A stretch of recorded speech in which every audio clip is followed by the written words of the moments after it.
தொடர்ந்து நம்ம கவர்மெண்ட் உடைய அப்டேட் ஸ்கீம்ஸ் எல்லாம் பாத்துட்டு இருக்கோம். இன்னைக்கு அந்த வரிசையில பாத்தீங்கன்னா வாடகை வீட்டுல இருக்கவங்களுக்காக வந்திருக்கக்கூடிய சில முக்கியமான அறிவிப்புகளை பார்க்க போறோம். நிச்சயமாக நிறைய பேருக்கு பாத்தீங்கன்னா வாடகை வீடுங்கிறதே ஒரு பெரும் சுமைதான். மாசம் மாசம் வாடகை கட்டி கொண்டே இருப்போம். எவ்வளவு சம்பாதிச்சாலும் ஒரு வாடகை கட்டுவதனாலேயே நமக்கு என்ன ஆயிருது, காசுல ஒரு சேமிப்பு இல்லாம போயிருது. நிறைய பேருடைய வருமானமே ஒரு 30,000 ரூபாய் தான் இருந்துட்டு இருக்கு. அதுல ஒரு 10,000 ரூபாய் வாடகைக்கே போயிருது. வீட்டு செலவுக்கு ஒரு 10,000 ரூபாய் போகுது. மிச்சம் இருக்கிற ஒரு 10,000 ரூபாய் வச்சுதான் ஒரு குடும்பம் நடத்துற மாதிரியான ஒரு நிலைமை ஒரு மிடில் கிளாஸ் ஃபேமிலிக்கு இருந்து கொண்டு இருக்கு. இந்த ஒரு நிலைமையில தான் பாத்தீங்கன்னா வாடகை வீட்டாருக்கு குறிவைத்து சில தகவல்கள் கொடுக்கப்பட்டிருக்கு. இது அவர்களுக்கு ரொம்ப ஒரு சந்தோஷமான விஷயம் தான் நம்ம சொல்லணும். ஏன்னா வாடகை வீட்டுல இருக்கவங்களுக்கு அவங்க முன்னேறதுக்கு தடுங்கலா இருக்கிறதே அந்த வாடகை வீட்டுல வாடகை செலுத்தி கொண்டே இருப்பதா அப்படிங்கறதுனாலதான் கவர்மெண்ட் என்ன பண்றாங்க, நிறைய நடவடிக்கைகள் எடுத்திருக்காங்க. அந்த நல்ல அறிவிப்புகளை இப்ப பாக்கலாம். அதுல முதல் என்னன்னு பாத்தீங்கன்னா இந்த தடவை மகளிர் உரிமை தொகை 2,500 ரூபாய் கொடுக்குறாங்க.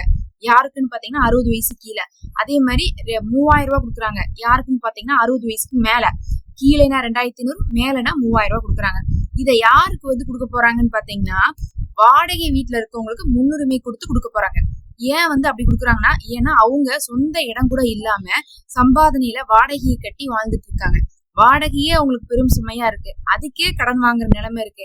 அது கூட அவங்களுக்கு சிரமமா இருக்கும் போது அவங்க கண்டிப்பா இந்த ஸ்கீமுக்கு எலிஜிபிள்னு சொல்லிட்டு மகளிர் உரிமை தொகைக்கு 2,500 ரூபாவும், அதே மாதிரி 60 வயசுக்கு மேல இருக்கக்கூடிய முதியோர் தொகைக்கு 3,000 ரூபாவும் கொடுக்குறாங்க. அப்ப வாடகை வீட்டுல இருக்கவங்களுக்கு ஒரு பெரிய குட் நியூஸ், உங்களுக்கு இது கிடைக்க போகுதுன்ட்டு. இல்லையே நான் இதுக்கு முன்னாடி தான் வாங்கிட்டு இருக்கேன் அப்படின்னு சொன்னா, இதுக்கு முன்னாடி வாங்கிட்டு இருக்கக்கூடிய லிஸ்ட் எல்லாம் என்ன பண்ணிட்டு இருக்காங்க, மறுபரிசீலனை பண்ணிட்டு இருக்காங்க. எதுக்காகன்னு பாத்தீங்கன்னா இந்த தடவை கரெக்டான தேவையுள்ள நபர் தான் அதை வாங்குறாங்கன்னு உறுதிப்படுத்துறதுக்காக லிஸ்ட் எல்லாம் மறுபடியும் ஜென்ரேட் பண்றாங்க. அதனால இந்த தடவை வாங்கிட்டு இருக்கவங்க மறுபடியும் கேன்சல் செய்யறதுக்கான வாய்ப்புகள் இருக்குது.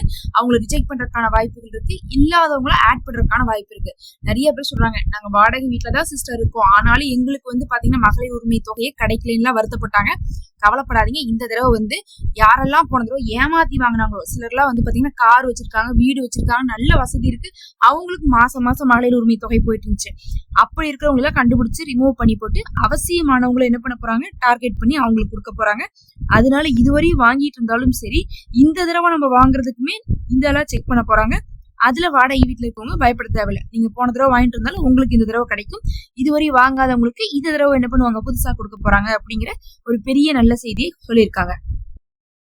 அடுத்து ரெண்டாவதா பாத்தீங்கன்னா இந்த வாடகை வீட்டுல இருக்கவங்களுக்கு சொந்த வீட்டையும் என்ன பண்ண போறாங்க, அதையும் சொல்லியிருந்தாங்க. விஜய் அவர்கள் அங்க அந்த மகளிர் தினத்தின் போது சில விஷயங்களை சொல்லும் போது என்ன சொன்னாங்கன்னா, நம்ம வாடகை வீட்டுல இருக்கவங்களுக்கு எல்லாம் சொந்த வீட்டை கூட ஏற்படுத்துற அளவுக்கான வாழ்வாதாரத்தை உயர்த்துவோம் அப்படின்னு சொல்லியிருந்தாங்க. அது நேரடியா சொந்த வீடு கொடுப்போம்னு சொல்லல, வாழ்வாதாரத்தை உயர்த்துவோம்னு சொல்லியிருந்தாங்க.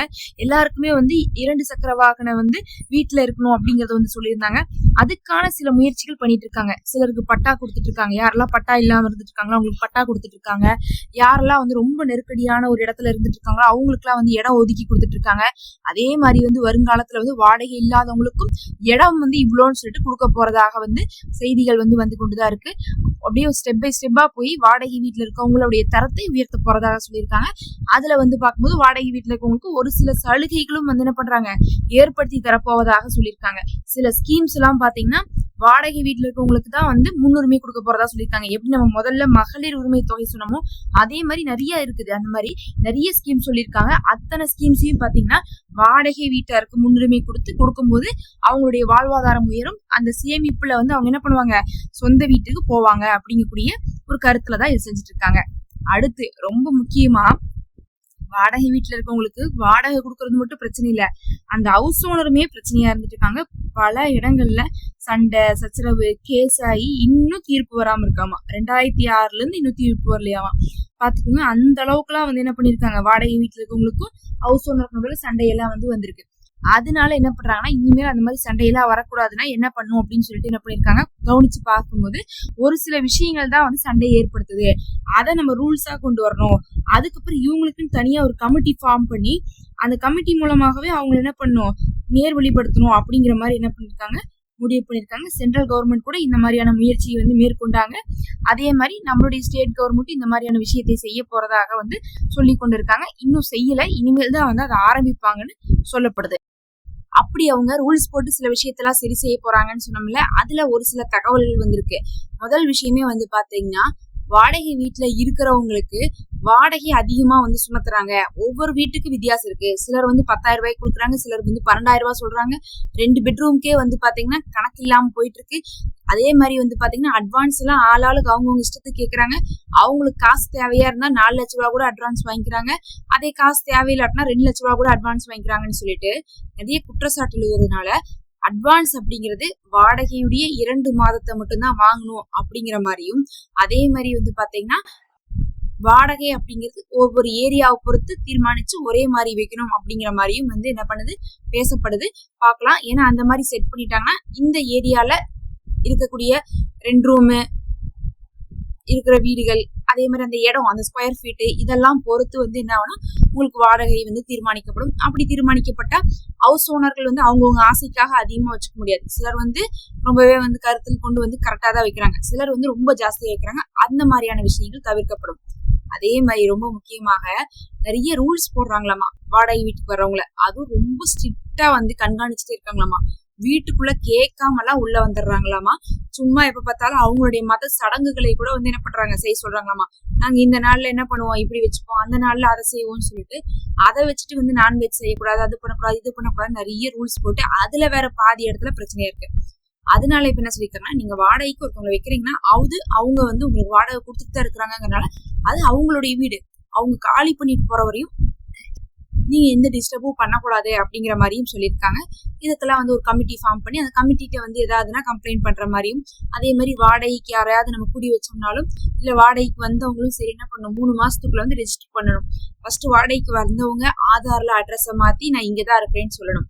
அதே மாதிரி வீட்டு ஓனர் வந்து என்ன சொல்லணும், நான் இதுல வந்து எவ்வளவு வாடகை வாங்குறேன், எப்படி வாங்குறேன் அப்படின்னு சொல்லிட்டு பதிவிடணும். இது வந்து உங்களுக்கே தெரியும், டாக்ஸ் கலெக்ட் பண்றதுக்கு அவங்களுக்கு ஈஸியா இருக்கும். அதனால இந்த மாதிரி கொண்டு வாங்க, அப்பதான் உங்களுடைய பத்திரப்பதிவு செல்லுபடி ஆகும் அப்படிங்கிற மாதிரி எல்லாம் சொல்லிட்டு இருக்காங்க. அது இந்த தடவையாவது வந்து செய்வாங்கன்னு சொல்லிட்டு எதிர்பார்க்கப்படுது. ஏன்னா நிறைய பிரச்சனைகள் அதை சுத்தி வந்துட்டு இருந்தனால கடந்த ஆட்சியிலே வந்து அதை செய்ய போறாங்கன்னு எதிர்பார்க்கக்கூடிய நேரத்துலதான் எலெக்ஷன் வந்துருச்சு. அதனால வந்து பாத்தீங்கன்னா இது நிறைய ஸ்டேட்ல வந்து இருந்துட்டு தான் இருக்கு. அந்த மாதிரி இங்கேயும் வந்து செய்யலாம் அப்படிங்கக்கூடிய ஒரு பேச்சுகளும் போயிட்டு இருக்கு. இது இல்லாம வந்து பாத்தீங்கன்னா வீட்டை வந்து அடிக்கடி காலி பண்ணிட்டு போங்க அப்படின்னு சொல்லிட்டு ஹவுஸ் ஓனர் சொல்லக்கூடாது. திடீர்னு வந்து என் பொண்ணு வந்து ஊர்ல இருந்து வருது, அவங்க வராங்க இவங்க வராங்கன்னு சொல்லிட்டு காலி பண்ண சொல்றதெல்லாம் தப்பு. அதனால என்ன பண்ணும், இவங்க எதா இருந்தாலும் முன்கூட்டியே அறிவிச்சிடணும். ஒரு 3 மாசம் வந்து டைம் கொடுத்துதான் யாரையும் வந்து வீடு காலி பண்ண சொல்லணும். அதே மாதிரி வந்து குடியிருக்கிறவங்களும் சொல்லாம கொள்ளாமலாம் காலி பண்ணிட்டு போக கூடாது. ஒரு 3 மாசத்துக்கு முன்னாடியே சொல்லிடணும். அதே மாதிரி வந்து முதல் தடவை வந்து அவங்க வந்து அக்ரிமெண்ட் போடும்போதே ஒரு 11 மாசம் இருக்கிற மாதிரி அக்ரிமெண்ட் பண்ணும். இந்த மாதிரி ஒரு சில விஷயங்கள் என்ன பண்ணிட்டு இருக்காங்க, ரூல்ஸா கொண்டு வந்துட்டா அதுல வந்து பாத்தீங்கன்னா கருத்தே வந்து வேறுபாடு வராது. இல்லாட்டினா ஆளாளுக்கு அவங்கவுங்க இஷ்டத்துக்கு பண்ணிட்டு இருக்காங்க அப்படின்னு சொல்லிட்டு பேசப்பட்டு இருக்கு. பொறுத்திருந்து பார்க்கலாம் இந்த ரூல்ஸ் எல்லாம் வருதான்ட்டு. எல்லாத்துக்கும் மேல வாடகை வீட்டுல இருக்கவங்களுக்கு வந்து பாத்தீங்கன்னா உங்களுக்கு நிறைய சலுகைகளும் அதுக்கப்புறம் ஸ்கீம்ஸ்க்கெல்லாம் வந்து எலிஜிபிளாகவும் உங்களை வச்சிருக்காங்க அப்படிங்கிறது ஒரு பெரிய ஒரு சந்தோஷமான விஷயம் தான். இதெல்லாம் தான் இப்ப வந்து தகவல்கள். இதை பத்தி மேலதிகமான தகவல் தெரிய மறக்காம சப்ஸ்கிரைப் பண்ணிக்கோங்க.